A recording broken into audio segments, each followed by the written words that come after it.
I went to go start the engine again to probably just do some motoring, get us pointed in the right direction, and now the engine won't start.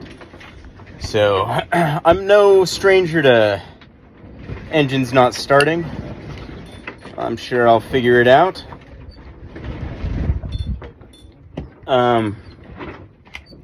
And yeah, so that's probably what, I mean, I was just getting ready to really do a deep dive, not physically deep dive, but like really take a look at the rudder situation and maybe like start working on seeing if it's worth working on or just leaving it as it is. But I think I'm gonna figure out the engine first.